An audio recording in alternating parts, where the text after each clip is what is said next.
Hello and welcome to Modern Toy Fair. I am your host, Mr. Modern Toy Fair, and I am joined by the founder of the Neca Illuminati, the YouTube wife, Mrs. Modern Toy Fair, Jarmar underscore games. But that's not all. We are also joined by the man Modern Toy Fair has full custody over. The man Optimus Prime popped and he still can't stop. The number master, Nate. I remembered. What up? That's a reference from Weekly Purchases, so you'll have to go to twitch.tv/ Modern Toy Fair to watch this week's episode of that. Yeah. It was action packed. It was. It was a long one too. We had a lot of pent up Weekly Purchases energy to put out there. Yeah. Yes. So the way the show works is we're going to talk about some toy related stuff and then send you on your merry way. And Nate, you had a subject in mind you wanted to talk about. I did. So I wanted to kind of discuss the state of the union as far as toy companies go. There's been a lot of news over the last, really for us, the last couple of days even, about some things that have been going on.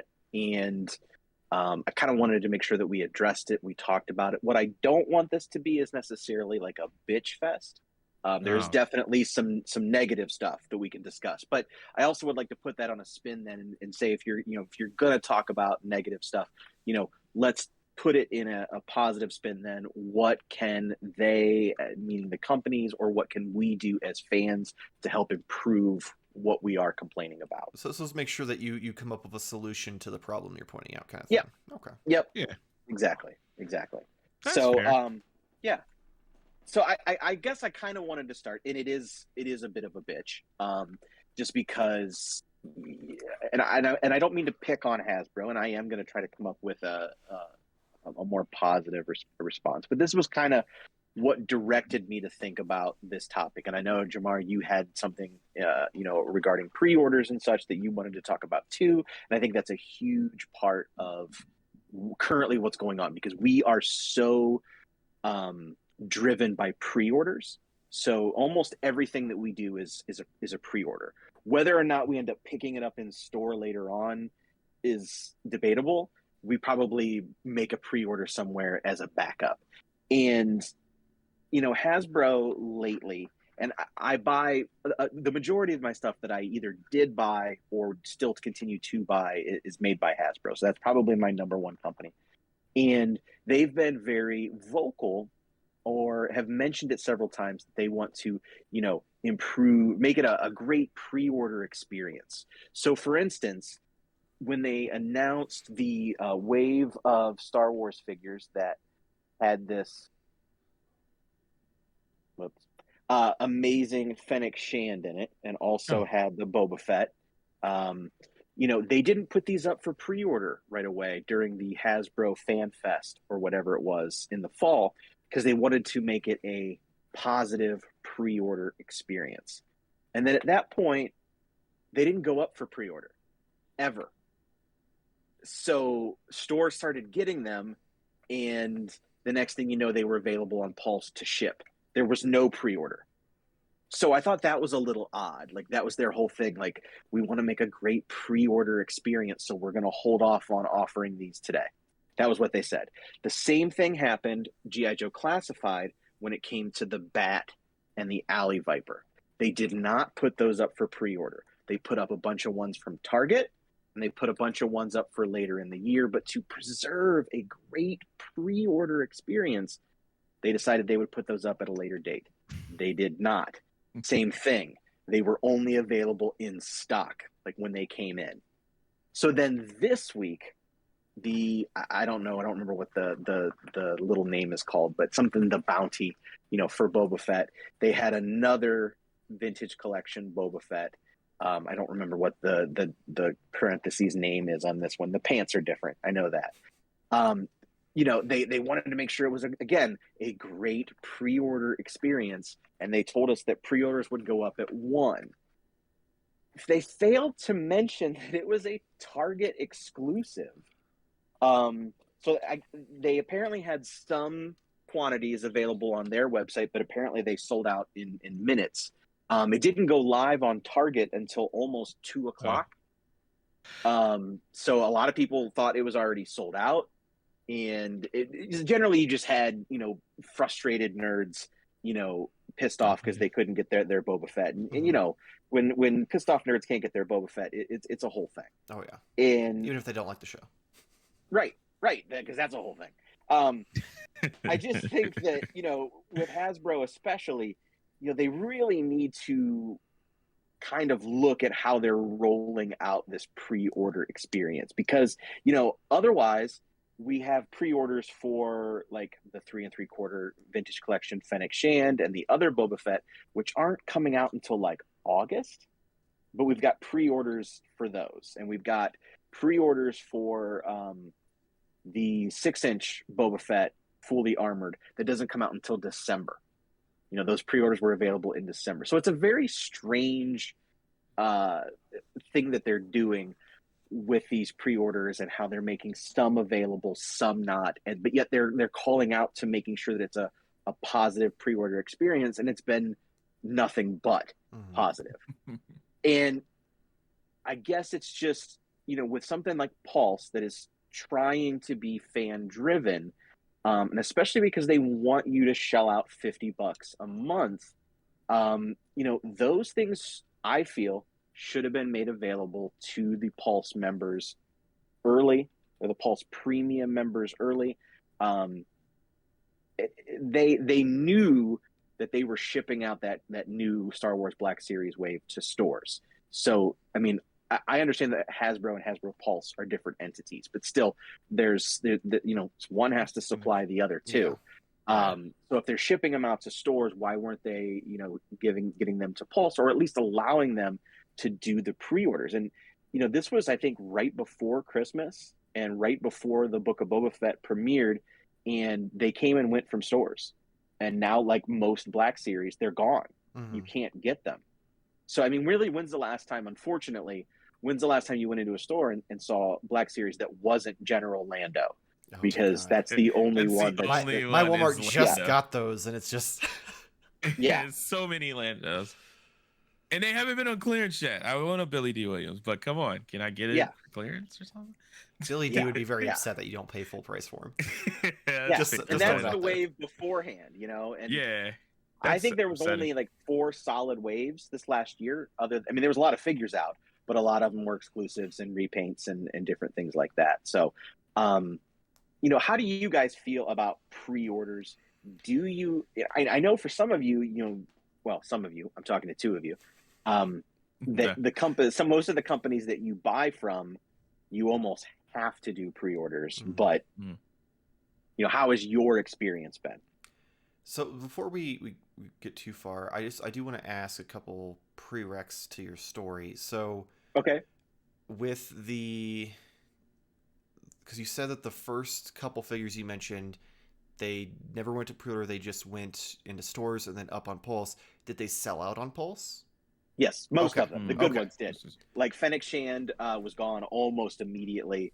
Boba Fett went next, and then I think Bib Fortuna was the one after that. So I think you can still get like the Dr. Evigan or whatever in the Walrus Man guy, Ponda Baba. I call him Butt Muncher because he's got that big thing coming out. I got a butt that munches. I get it. Yeah, that's good. Yeah, I think you can still get those, but the rest of them were gone. Okay, I just wanted to make sure because I'm in my head, I'm like, okay, well, if they were in stock and they were readily available for like a few days or a week, not bad at all. Then that's better than a pre-order in my opinion. Right. But if it's not that and it's just the pre-order experience, but now it's sold out on top of that and there's no chance of like them getting more, that's a different story. And they may get more. It's hard to say, but because like Big Bad for that wave isn't listing them until June. So fucking Big Bad, don't get me started. Speaking of Hasbro, Turtle Power Ranger sets. Big Bad got a partial order in, filled some people's orders, other people's. Like I don't know what's going on with distribution there. And Pulse hasn't shipped any, so Pulse didn't get any to ship. Big Bad got some to ship. Somehow it doesn't make sense because if you've got a bunch of customers, because I can't imagine anyone's like, you know what, I only want this 2-pack out of this set. Mm-hmm. Like, you're gonna want all 4 turtles. Let's be real. Right. You may pass on Shredder, but you're gonna want all 4 turtles. So the fact that they didn't get enough cases of to fulfill all of them for some people rather than break them up is kind of confusing. And there's no communication of, oh, we got partial order and the rest may come in soon. Otherwise, it's just still listed for April, which is just annoying. But yeah, back to your question. I'm very love-hate with the idea of pre-order.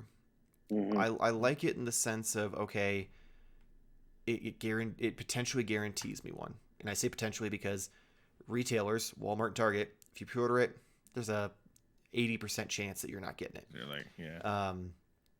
And even if you do, it's not going to ship until well after you've seen it in store anyway. And then you've got places like Big Bad and Entertainment Earth where, for the most part, they've got a pretty big success rate. Like, it'll take a while to get it to you, but you'll get it.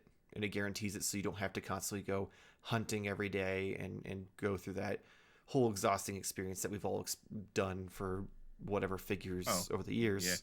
Yeah. Some more painful than others. My problem with pre-ordering is mostly, like, back in the day before, things really kind of blew up to what they are now, they didn't have this whole, like, made-to-order model where, like, they gauged how much to order of a figure based on the pre-orders, which a lot of companies are going by now. They just, okay, we're going to order this amount, and this store gets this much, this store gets that much, and here you go, we'll have some restocks if they sell fast, or we'll order more if they sell fast. So this whole, like, we're going to show you a figure 1 to 2 years in advance, make you pre-order it a year and a half in advance, and then make you wait, I think is the thing I hate most about it. I feel like, as much as I hate the idea of, like, limited releases, especially now because so many people throughout the pandemic either got into collecting or got into scalping and just buy shit up just for the sake of buying it, I kind of wish they'd go back, because even, like, companies like, we talked about this on Weekly Purchases because stupid me forgot we were talking about this stuff and rambled for 20 minutes. Mezco... Just cut that part out and tape it to the beginning of this. Yeah. Mezco, like, last year, they did orders or pre-orders and shipped 16 Gomez-esque Slugfest figures, but less than, like, 12 DC or Marvel or other property figures, which is dramatically low compared to previous years. And that's an estimate, by the way. The Toy Page put out a list, and I vaguely remember the numbers because it was a few weeks back. But I know it was significantly less than the Gomez figures were compared to previous years where Gomez would have, like, 4 figures, and then we'd get, like, 20 figures for the other lines. And there's figures that we've had pre-order for a year to 2 years that, they've had no problem taking NRDs or full payments on, and we don't get shipping updates until a week before it's supposed to do it, and then they're like, okay, well, it's getting pushed back. No reasons why, no nothing. It's just kind of speculation of what we've heard in the past. But before, this pre-order model kind of took over what was made to order, they took pre-orders, but they also just ordered stock to be shipped throughout comic book shops and e-retailers. And it was, they'd order X amount and it would go out. And that was it. And that was the end of it. And you'd find the figures, they were plentiful, and you didn't have a problem. And I don't know if it's a problem where there's just too many collectors that they are, not able to keep up with the demand, or if it's a problem where they just don't want to front the bill, because, I mean, realistically, they do keep some back for themselves. That's how they do their Mezco Monday, like, giveaways, is because they have a lot of figures that just, are left in stock, but for whatever reason, instead of putting them on their website to sell, they don't. Because there's a lot of figures that people would buy for customs, like, for instance, the Black Panther figure. A lot of people are using that to turn into a DC Talon because the costume's, like, pretty, like, good base for it, and they keep consistently giving that away on their Mezco Mondays. But if you go to their website, he's just set his wait list. That's a whole nother thing. But Yeah, so like I would rather them go back to they order X amount and just like figure out like a rough estimate of how many they think they need, and be done with it, and then maybe like right before they're about to order it from the company or from the warehouse, then do pre-orders. Don't do pre-orders when you're showing off the figure. Do it when you're ready to order the figure, because then you can be like, if that's how many I need, or get a rough idea of how many you need and go from there. I did think it was interesting. I don't know if either of you guys watched it, but on Friday they did a Hasbro Fan First Friday for G.I. Joe Classified, and all they did was show off digital renders. Yeah, I saw that. So they showed off digital renders of 3 new figures, and then they showed a couple for some like corrected or updated figures that they're doing, and there was no pre-orders that day. So it was kind of just hey, we're just showing you these, and we'll have more details at a later date. I did think that was kind of a more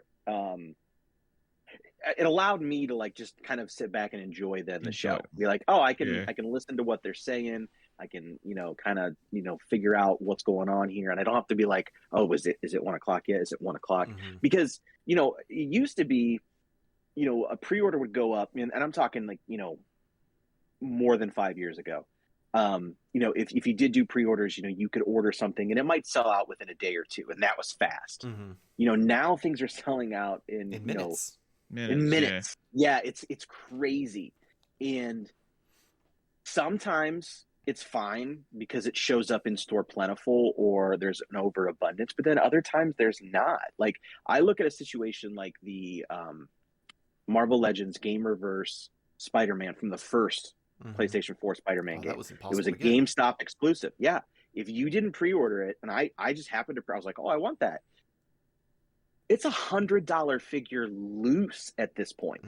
Like insane. It came in. I think a store got like 2 or 3. Oh no, the stores didn't even get that. If the stores because I worked there when that figure came out, some of the bigger stores may have gotten like 1 or 2 extra. Your average GameStop got whatever was pre-ordered. So if one person pre-ordered it, that store got 1. And that's crazy to me because the pre-order to the release was relatively short. So it wasn't a made-to-order situation. So right, they had to have... Where did they go? Like they had to have made more than that. But yet, I mean, you look at prices on eBay or Mercari or something like that, and they're all very high. There's much higher demand than there is supply, and I think that's interesting. Yeah, that's really odd.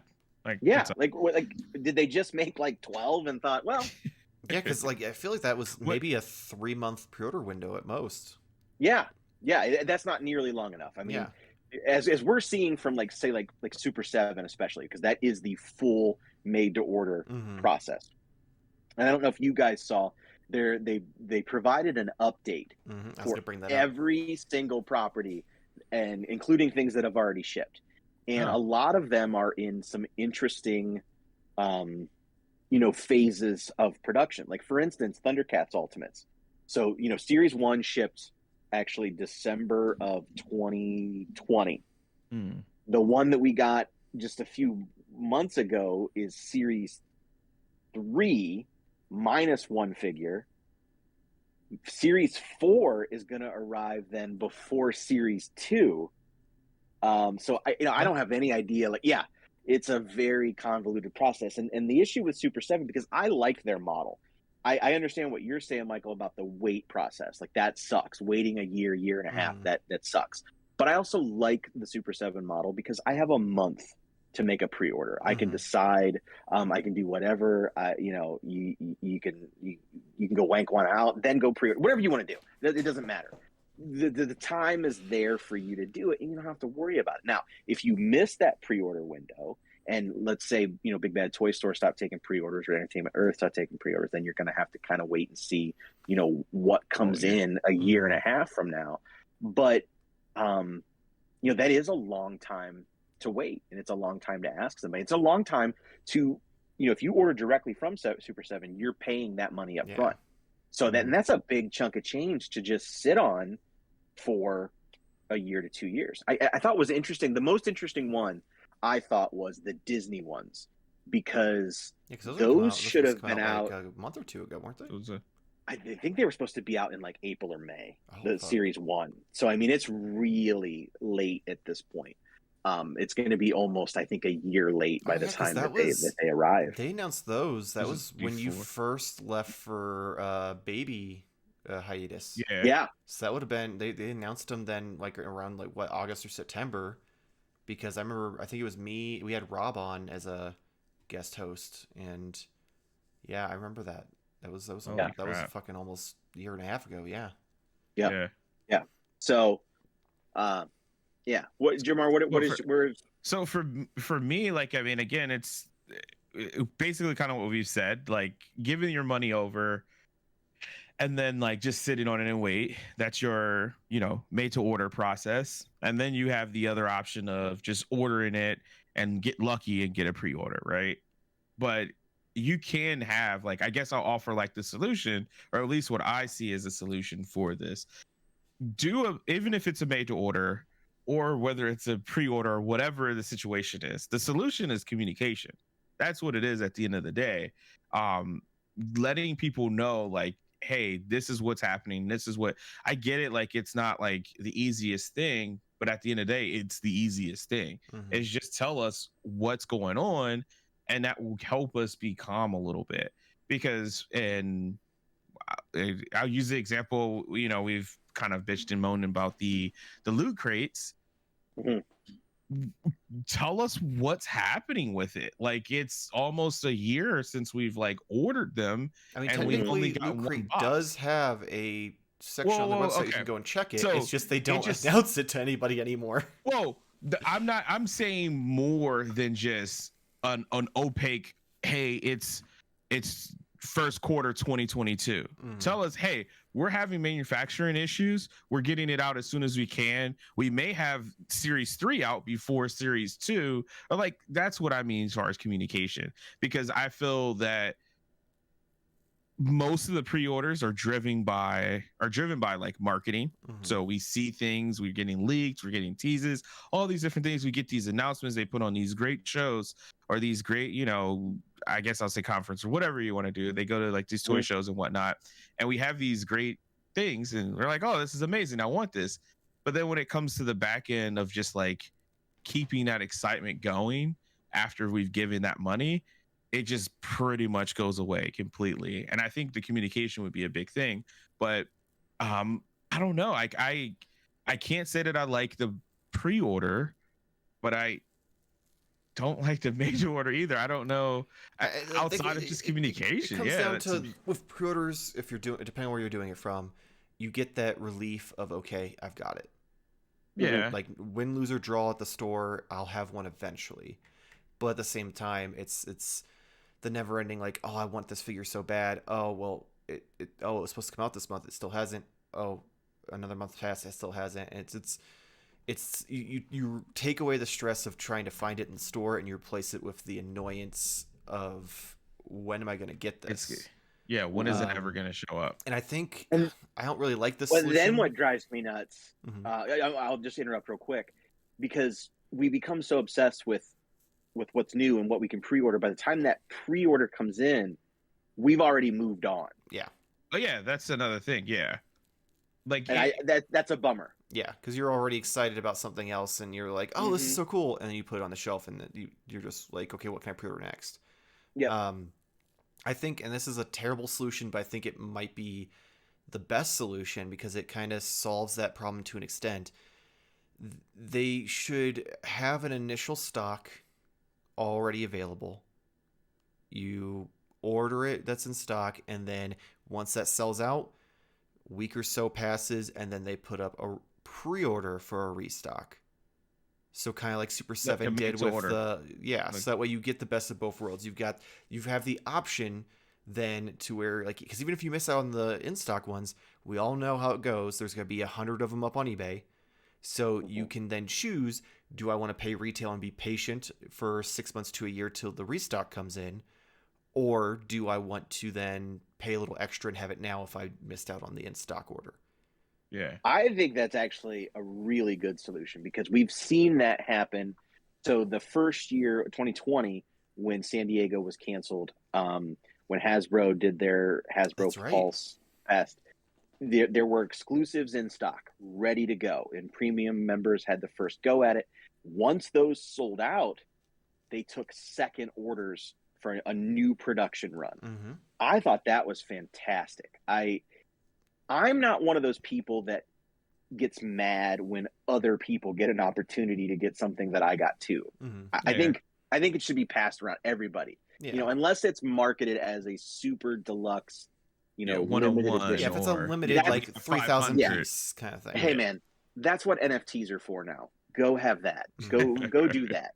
I just want my toy that I can play with, and if I miss out, I would love to be able to have that opportunity. And we've also seen that with figure arts too, because the last couple of years, the demand for the event exclusives has gone so high that they've then opened it up for another production run. Mm-hmm. And you're exactly right. I can pay for the money now if I'm impatient and pay extra, maybe potentially double, or I can put that order in and sit back and wait. Yeah. And I do think that that's probably the best option to do.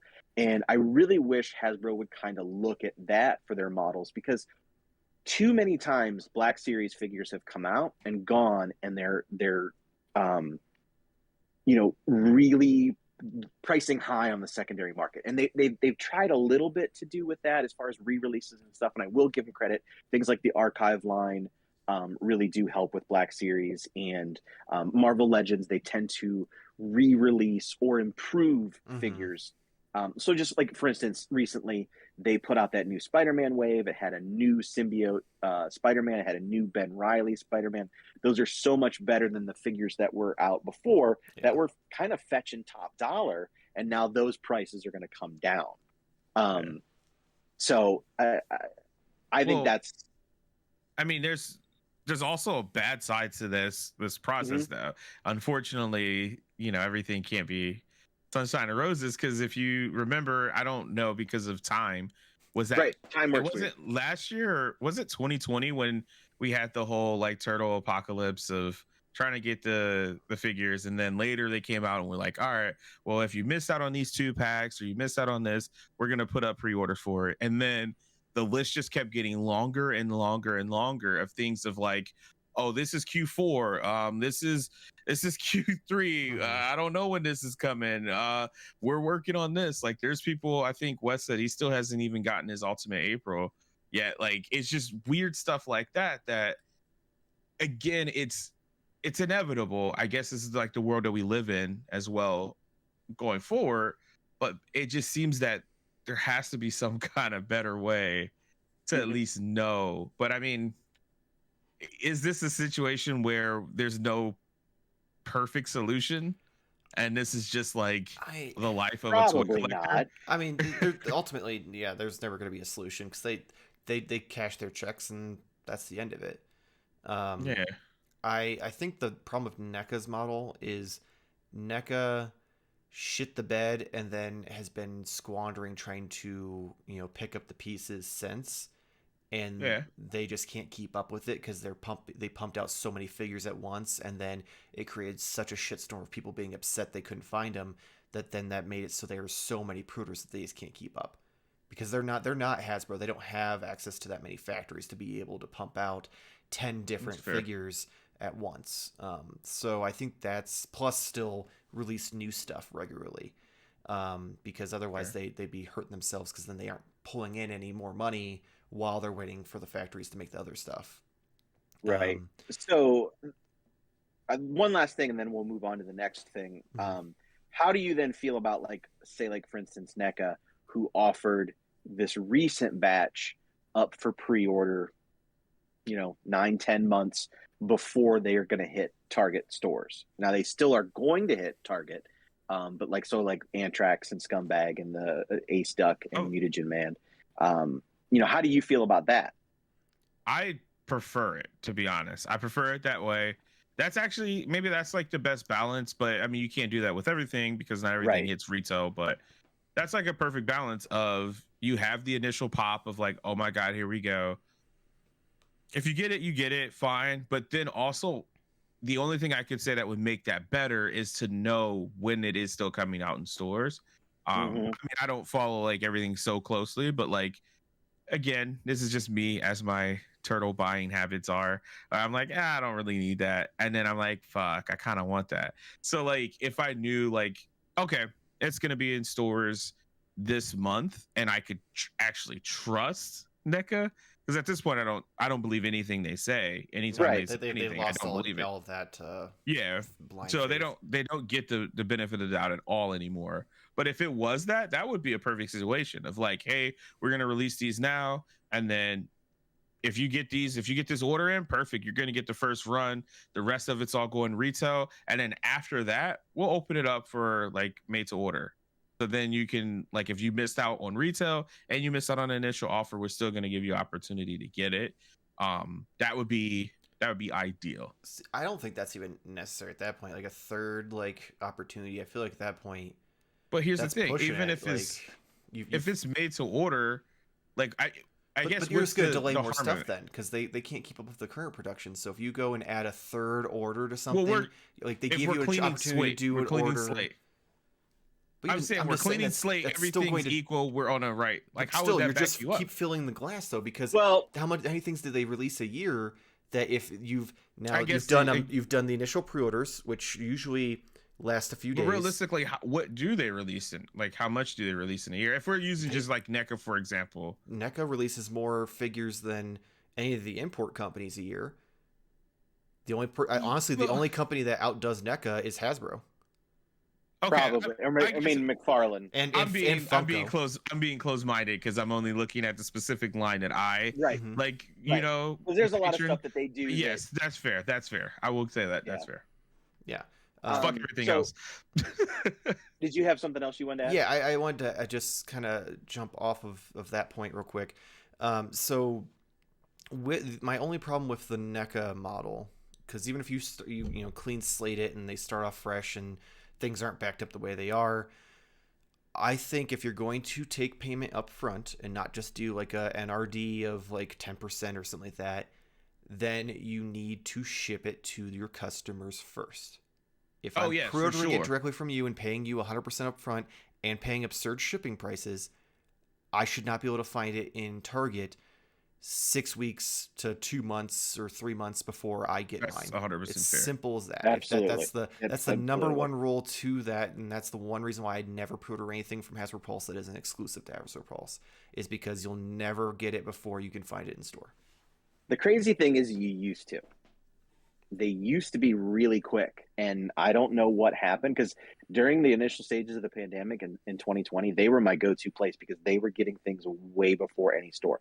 I don't know then if they caught heat from that, and because they're retail partners, gonna call bullshit, because I recall, on Figuratively Speaking, you constantly talking about how you'd pre-order stuff on Pulse and then you'd find it in store and cancel it, or you'd forget about it and you have a second set showed up. Yeah, there was a section of time, I would say like a quarter of a year, where they were on it, and then they fell off, and it's never recouped. So you're right, and you can call bullshit, and I will agree with you. But there was a time that they were doing it a little bit better. So we'll see. But I agree with you there. That's in customers' hands before. Yeah. All right. So the next thing. The big thing, this was announced today, really. Hasbro is going to be introducing more price increases. Now, this is hard to talk about without being negative. Nobody wants a price increase. Nobody wants to pay more. So really, my increased prices less than 6 months ago. Yeah. Right. So it went from a standard $19.99 to a standard $22.99. Looks like we're probably going to see a standard $24.99 for your average 6-inch figure. Does that affect you? Now, Michael, you don't buy a lot of regular retail Hasbro product. Jarmar, I know you get some. Is that going to affect you going forward, or do you buy just enough that it really, a couple bucks isn't a big deal? As long as they don't cut back on what you get. Because I feel like that's the one thing. I mean, granted, in Legends waves, some waves have been better than others. But usually you get a decent amount of accessories. Like you'll get more accessories in some of your Marvel Legends figures than I get in some of my Mafex figures. So like in cases like that, I'm like, am I getting the wrong Marvel Legends figures? Yes. Yes, 100% yes. Because all of the, I mean, MCU figures don't get a lot.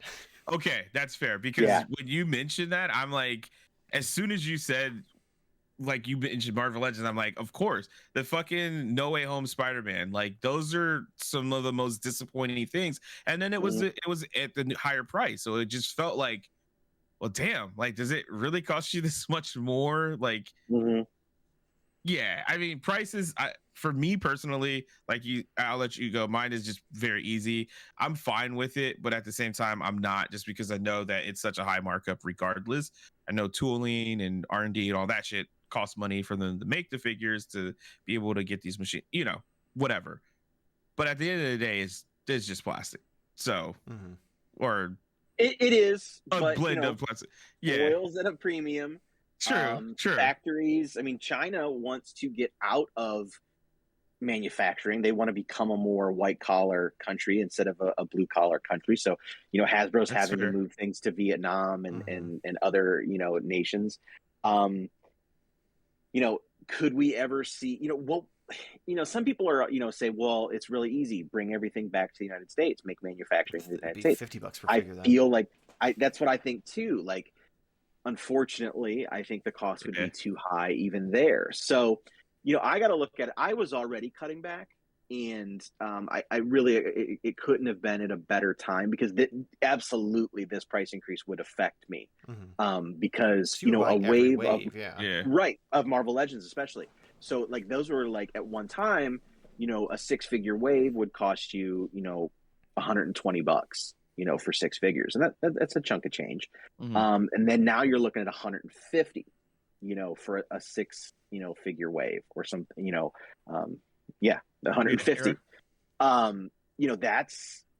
That's quite an increase. That's $30. And with Marvel Legends especially, you've got a wave almost every month, sometimes 2 or 3 at the same time. There's no way I could keep that up and keep up with Power Rangers and G.I. Joe Classified and Star Wars Black Series and all those things. So everything kind of has to, get looked at a little bit. And, especially now with the way I'm thinking with Black Series, I'm at a point now where I have a bulk of the characters that I want and like. So it really is allowed to be choosy, with the exception of new media as stuff comes out. That'll be stuff that's attractive to me. But at the same time, I showed in Wednesday night purchases, I had a vintage collection Mandalorian figure, but I didn't order a bunch of the other Mandalorian 6-inch double packs, other TVC double packs. I mean, how many more Mandos do I need? Even with snow on it and mud on it and things like that. And I understand, because Star Wars is generally all new tooling and they have to reuse whenever they can. And people will complain that they reuse or repaint too much, but those are never in a proper wave. Those are always exclusives or, one-offs or whatever. But at that point, that's too much to pay. And they're sneaky. They're getting sneaky. Some of the vintage collection stuff that was announced a couple of weeks ago was in a box instead of on a card and came with a few extra accessories, but the price went from like $14 to $26.99. And it's like, wow, for a deluxe. Yeah, it's in a box, so it's now deluxe. And really, like, the idea of deluxe is really starting to, like, you're like, are you kidding me with this? Because it kind of started with that Return of the Jedi Boba Fett. Like, yeah, he came with a blast effect and a couple other things. But then the most recent Boba Fett doesn't really seem to come with anything extra, and it's $30. The Cobb Vanth, $30. I feel like, this Masters of the Universe figure, this is a deluxe figure. I'm getting a lot of extra parts. So for $30, I feel like I'm getting my money's worth. I can't say that I feel the same way with the Star Wars ones, and that's definitely going to affect how I'm going to make my purchases going forward. So I don't know. Is the answer there? Smaller waves, especially with Marvel Legends. Do we go from a 6 or 7 figure wave down to 4 or 5? The only problem you run into that is with the Build-A-Figure, because figures split up usually into 5 or 6 parts. Right. So how about just reduce the amount of waves? Like, do we need to have, like, if you have MCU, why don't they just do, like, an MCU wave and then a comic wave, and you just have like that once. Generally, that's because of the budget that like each wave has a budget. And so that's why you typically don't see all MCU waves because of how much new tooling is needed for an MCU figure, because it's not something that they can just use the Bucky Cap body or whatever on. So that's why you'll see a mixture of comic figures, because they can reuse a lot of parts. A lot of the females have the same parts. Thankfully they're retiring that Bucky Cap mold and bringing out a new proper male Buck that they're going to be using. But that's something they can use and use and use and use. So that allows then for that MCU figure with more paint apps, more things to go. Yeah. So it doesn't really budget out, even like in a smaller wave, to have all MCU, because you're putting so much cost in that, and then you're really not reaping the benefit because it is a smaller wave. So I'm not sure if that's the answer or not. I agree with you. I think Marvel Legends is getting to the point where it is damn ridiculous how many figures are. I think I counted at one point, it was almost 200 figures a year for the last several years in Marvel Legends. Almost getting 2 waves a month, because like one wave will show up at Walmart, the other wave will show up at Target, and it'll just alternate like every couple, like 3 to 4 weeks. So I don't really know what you can do, because that is the problem, is like everything with China that's going on, and a lot of these places are going to have to, pack up and go somewhere else, and it's going to be more expensive, because then they're going to have to compete with each other, because now all these factories are going to be able to do like things for everybody. So I don't know. I think the only justification I can see is situations like with the new Spider-Man figures, completely new articulation and bodies. They're improving.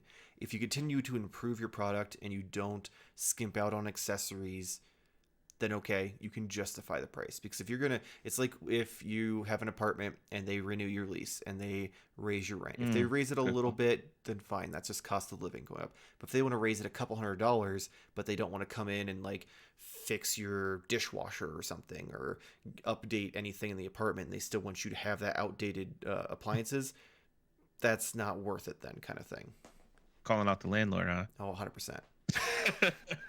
All right, so to kind of start to wrap this up, and because we have been negative while being optimistic. We've been trying to come up with solutions. It's just some of the stuff is obviously not easy, hence why they haven't come up with solutions either. The union. Right. It's the state of the union. What is your favorite thing though that's going on right now in toys? What is the thing that is like, you know what, this is what keeps me in the hobby.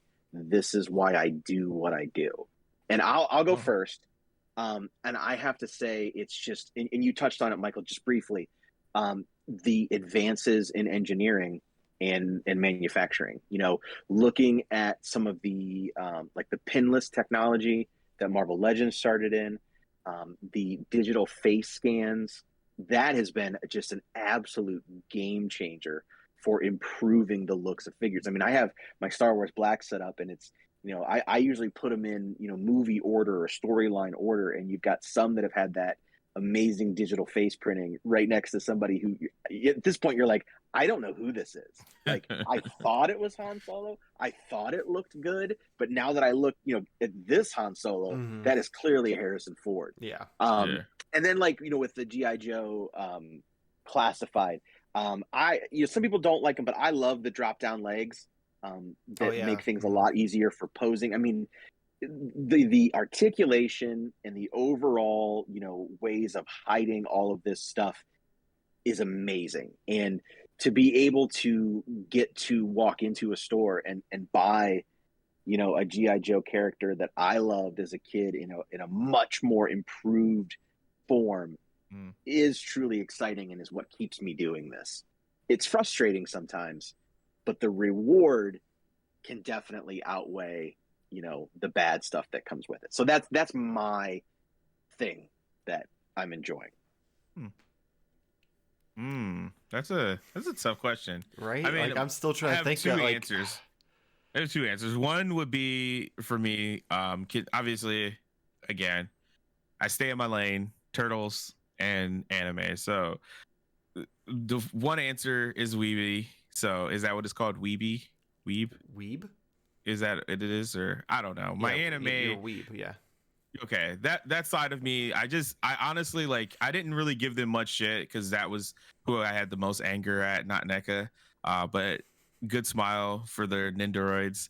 Like, I absolutely love the fact that they're re-releasing stuff that I got onto, like shows that I got onto late, that I still have opportunity to put my bid in and get them without buying them for third party market, which is amazing. And I just love that this company exists because that's what like anime is. It's badass to me, but at the same time, it's just so adorable in certain moments. And that's what I love about like anime going from like, I don't know. Anyways, so having this little cute little figure representing on my shelf is just amazing. So keep that going. That's what keeps me going in that direction, outside of turtle stuff. But when it comes to turtle things, I just want what was old to be new. So what Super 7 is doing with the Playmate figures, that probably is the best thing to me. But also with these Power Rangers cross TMNT figures, having those crossover things, getting something so completely new and random that's turtle related is, again, part of the reason I collect turtle stuff is just because, man, this is gonna be cool,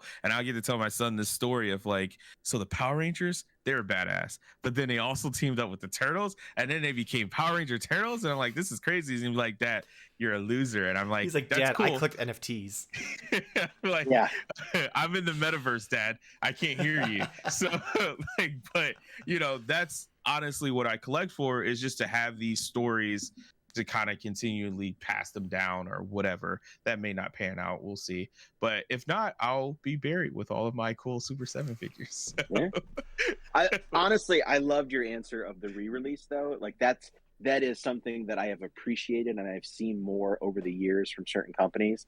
Oh yeah. They understand that some fans are missing out, or they didn't start collecting at that time, and to be able to throw out those things that maybe are fetching a high dollar, because Hasbro or Super 7 or McFarlane or NECA or whoever, they're not making that money on eBay. Yeah. And if they can, and there's a market to re-release it, I think it's great that they're doing that, because we didn't see that really at all before, and now we're seeing it quite a bit more.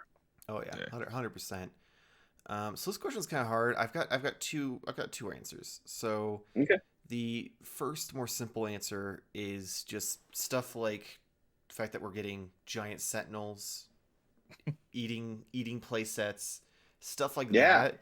Stuff that, like, as a kid I would have lost my mind, because, like, I'm sitting there in my imagination, that's all happening, but to actually have it there to really kind of fill in those gaps is just incredible to me. And the fact that we've hit a point in collecting where, like, they can do stuff like that and they can take those risks is amazing. But I'm gonna be honest. This is gonna sound real stupid. But the probably main thing that keeps me in the game is this channel, because I'm gonna tell you right now, with especially like, because with you guys, a lot of your stuff is retail. So like, while it's still hard to find some of the stuff, it's still hard to replace some of the stuff, this and that. When you're doing the more higher end stuff that's like $100, especially after the way things have been for the pandemic, if one of my figures breaks, that's it. Either I go without that figure or I have to pay eBay prices, because nobody's getting stock to be able to even replace it if it comes to you defective initially.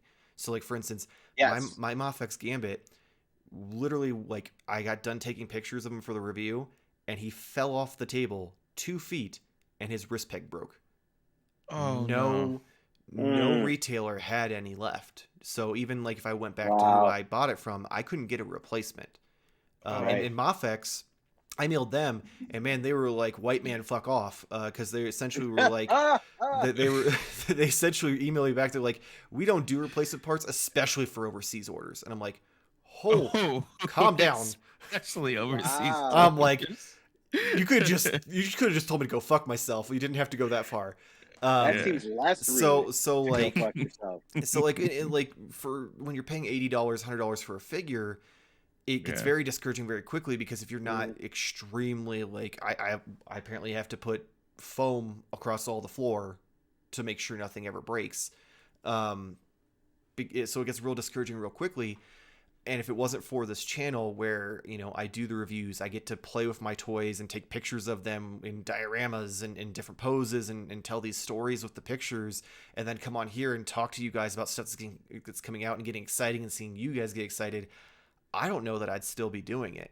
And even just texting you guys like daily and stuff about stuff that we hear about or see or stuff we get, like when you get an $80 figure and a week later it's now an $80 brick and you have to go spend double that to replace it, it fucking takes the wind out of your sails real quick. So this channel is at least 75% of what keeps me in the game.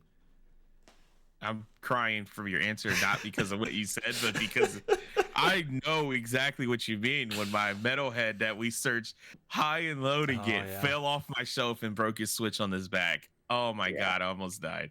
And that was only $30 or $40. I don't know. But that was just a pain because you couldn't find it anywhere. Yeah. So yeah, I know the pain, but man, that sucks. Yeah. So I mean, granted, I found one that was only like 150 from this one of the guys that's in the group who's a seller from Taiwan. It's always like, you know, he does the figure arts and he does Mafex stuff, and he had a couple extra that he was selling for like 150 shipped. So I have one on the way. It's just now I have to wait like 7 weeks for it to make its trip on a boat here and then sit in the harbor for a while.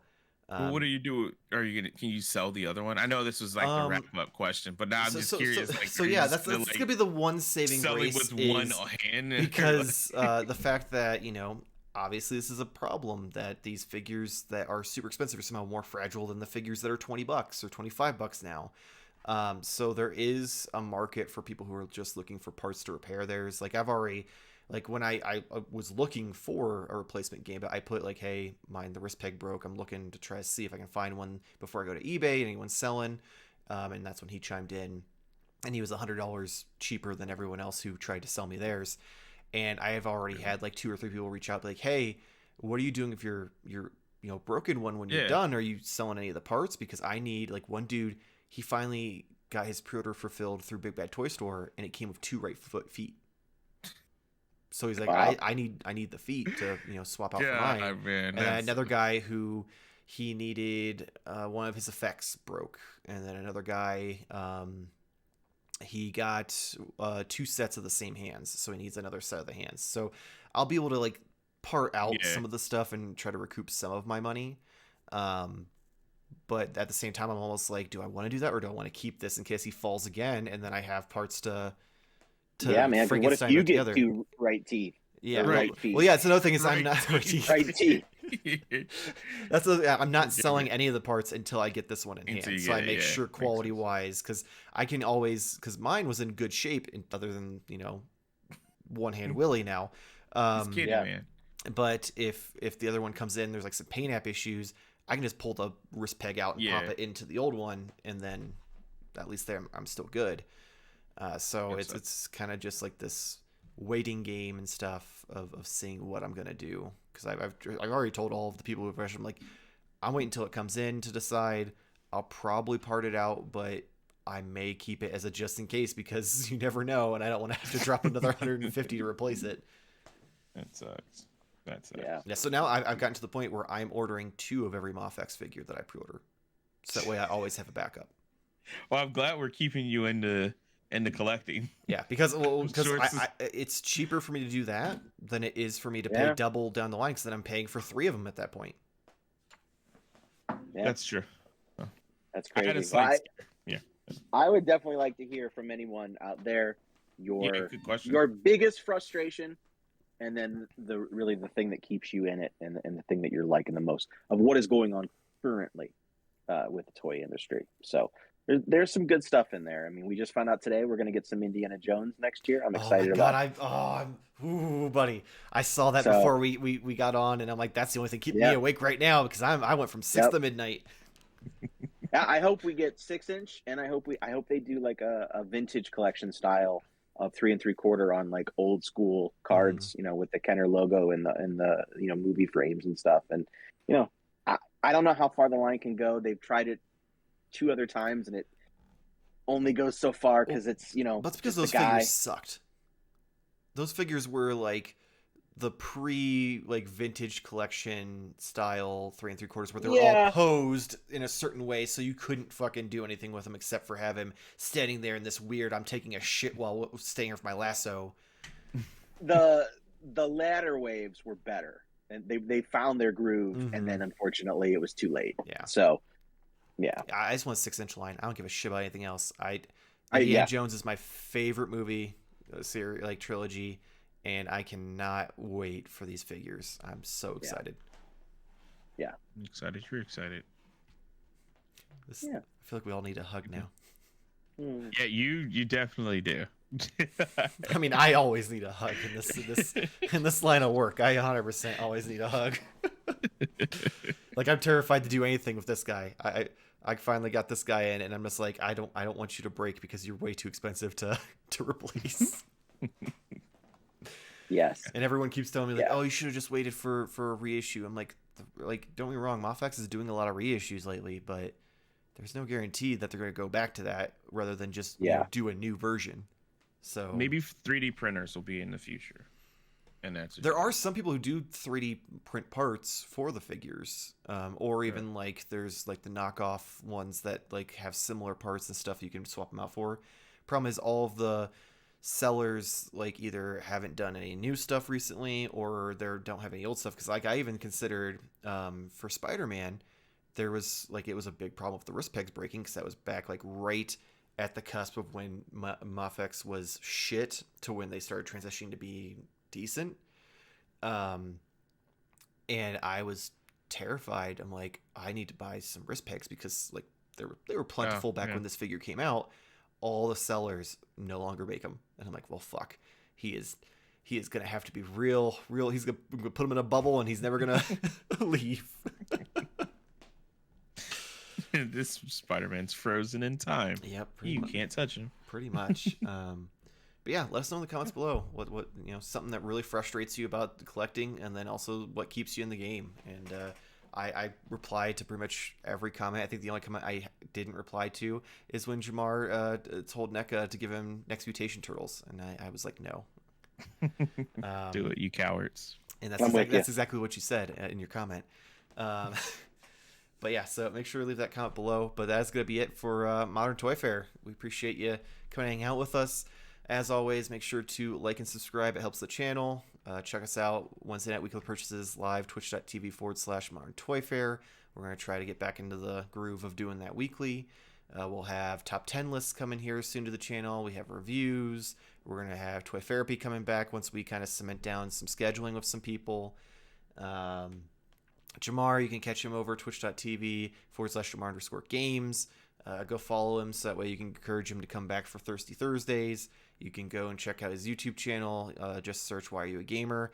And you can check out his Apex clips. And then hopefully soon Season 1 of Why Are You a Gamer will be up on there, which if you are too impatient to listen to it on YouTube, you can check it out on all the major podcast apps. There you go. You can also check out this podcast and Toy Therapy's audio-only versions over on Spotify, Apple Podcasts, Google Podcasts, Spotify, and other podcast apps you know and love. Nate, what podcast you got for us this week? Well, we got a new podcast coming out. It's called Rough Riders, and what it is an ASMR related podcast where dudes with beards rub it with sandpaper. So it's different. It's interesting. It's really an oral experience for anybody who ever wants to hear something so unpleasant. I feel like we just got to peek into the window of what you do in the bedroom. Mm-hmm. I was gonna wait till after. It was like I'd never heard it called rough riding before, but okay.